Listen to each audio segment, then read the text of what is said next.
welcome back, Eric. Welcome back to the Horror Master YouTube channel. Welcome back to day 25. Whereas this series has gotten as old as I am currently right now.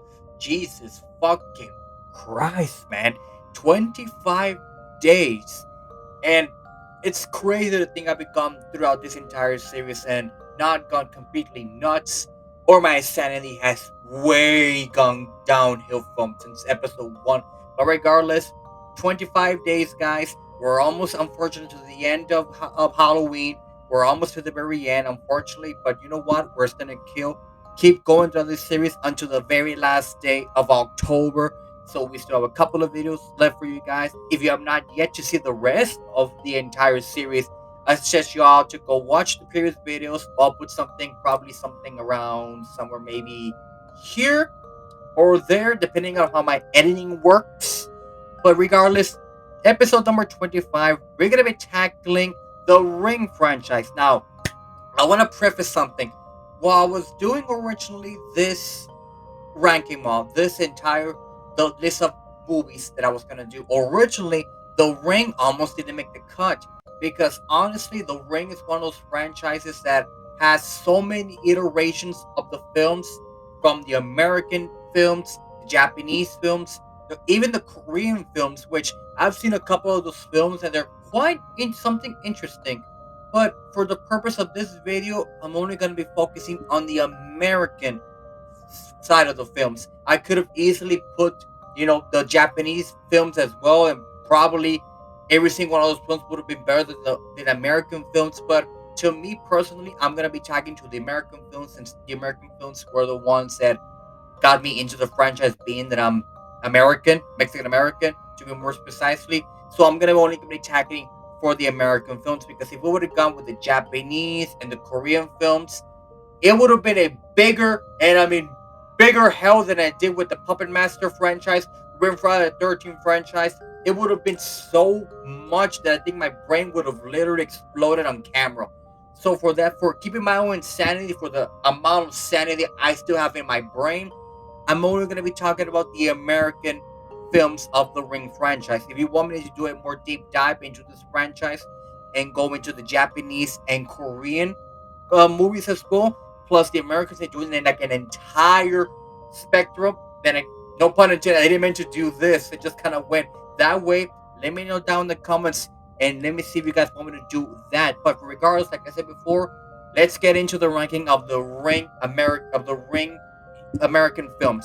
We have 3 films plus a short film, which I'm kind of cheating because I'm kind of breaking the rules because usually with my ranking modes, I try to make a franchise that has at least 4 films or at least close to 4 films. But it's my series. I can break whatever fucking rules I want. So stick to that. So let's get into the ranking mode. So at number 4, at the bottom of the barrel, we have the rings. The circle of fear is growing. This is a short film, like 17 minutes, kind of like a movie, like a 1.5 between the events of the Ring and the Ring 2. And I find this fascinating that they actually did this because, correct me if I'm wrong, but what other horror movie franchise has released a short film that connects between the first film and the second film? There must be some other franchise that I'm not thinking of at the top of my head that has done this kind of marketing, and I find this both genius and a complete what the fuck.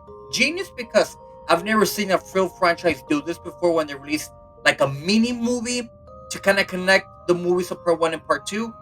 But at the same time, why would you do this? Why couldn't you add, those 17 minutes to either at the ending of the first film or the beginning of the second film, which they kind of did in the beginning of the second film, but not really. So it's a complete like a what the fuck. I mean, I appreciate what the studio wanted to do, and I'm like, what the fuck, why you guys did that? But regardless, being a 17-minute short film, it's kind of interesting. Like I said, if you want to see the full film, I think it's somewhere on YouTube, or just go somewhere where you can watch the Ring movies in general and watch it because, like I said, I find that interesting that they kind of did that in their own unique way. At number 3, we have Rings. This is the latest installment and I believe the last film of the Ring American franchise. Now, this is a very interesting film because we've always known that the Ring lore is once you see the video, you die in 7 days. And in this film, they kind of take that lore of it and they made it so odd that in order for you to survive the film, you gotta have somebody else to see the film. And I guess in a way, you're passing down the curse to somebody for you to live, which is kind of interesting.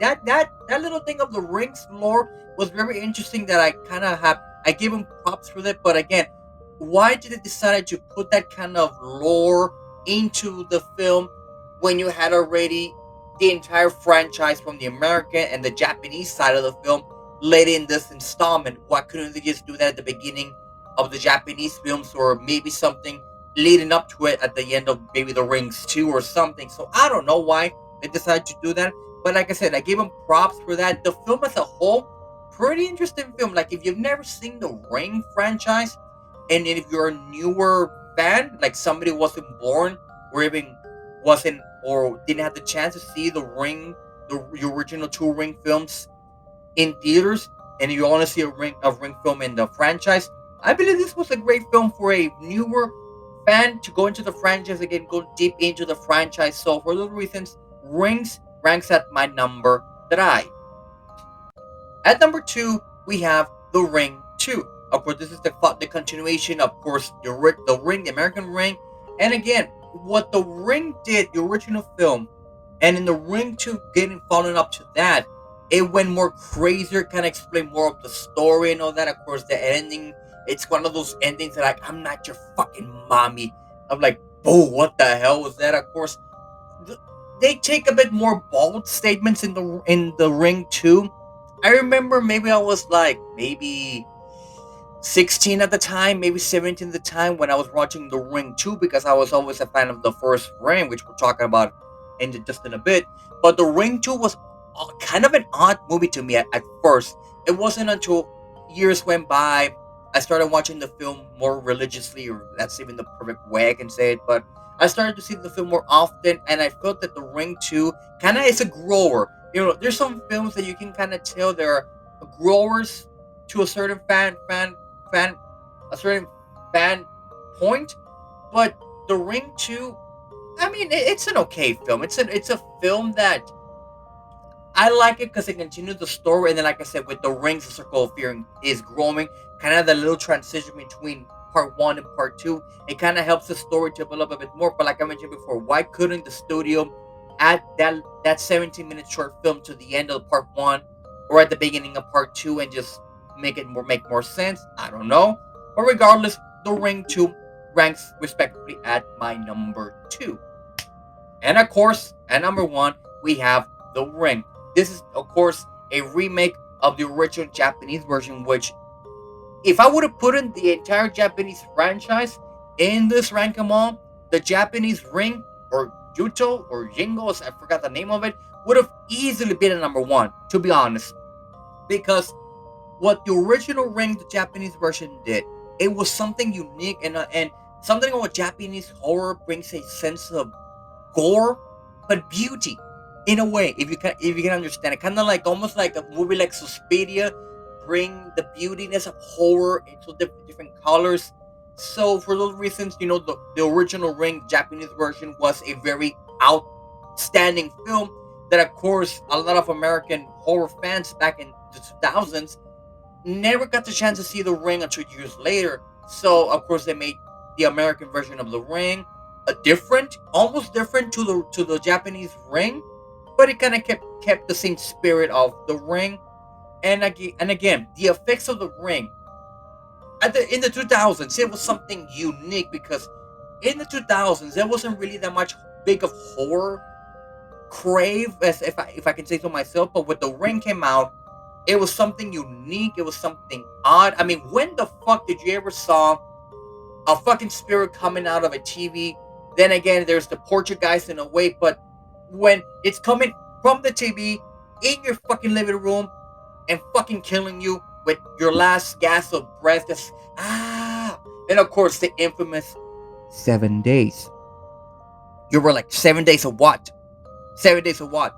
Of course, Richard found out you have 7 days to live, and of course, after 7 days, the spirit of The Ring come and kill you, pretty much. Like I said, there's some people have said that the Ring American version is one of the scariest horror films of all time. I kind of disagree a bit. I mean, in terms of moments, there is one of those moments that do scare a lot of people. I think it even scared me at once, but to put it like in the one of the most scary films of all time, it's kind of a bit of an understatement.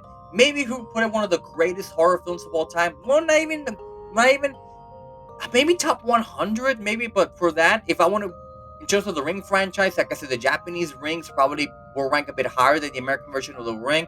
But for the American version of the Ring, it was a revolution in film because, like I said, it kind of helped a lot of fans like myself know about the Japanese version of the Ring and that entire franchise of the Japanese Ring franchise and dive more into the lore and everything about it. But to me, if you're never got the chance to see the Japanese Ring at its prime, the Ring, the American version, was kind of a bit a taste of what it would have been. And like I said, a lot of people like myself who grew up in the 2000s or close to 2000 teens saw this film, and some of them were scarred for life. Some of them actually enjoyed, like myself.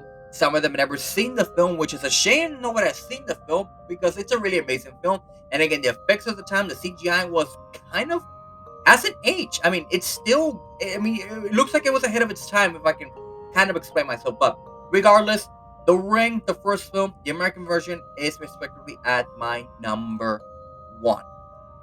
And that's it for the video, guys. I hope you guys really enjoy this rank 'em all. Like I said, we're almost to the end of the series, which is a shame because I've been really really been enjoying this, doing all these rank 'em alls, talk to you guys about a horror since I'm the I mean, you can skin the fucking username, to be honest. But stay tuned for tomorrow's video. We're gonna be ranking the Children of the Corn franchise. Another, like I said, I've been kind of throwing odd franchises at you guys because it's some franchises that not a lot of people talked about. Of course, I've mentioned some of the most notable ones, but I want also to bring some franchises that people never expect me to talk about. Like the Children of the Corn is one of those franchises that, like I mentioned before, not a lot of people really care about for obvious reasons, but that's for tomorrow's video on my thoughts on that. Well, like I said, guys, thank you guys for watching this rank 'em all. Don't forget to like, comment, subscribe to the shebang. Follow me on my Instagram, follow me on my Twitter, and thank you guys for watching, guys. And until next time, stay metal.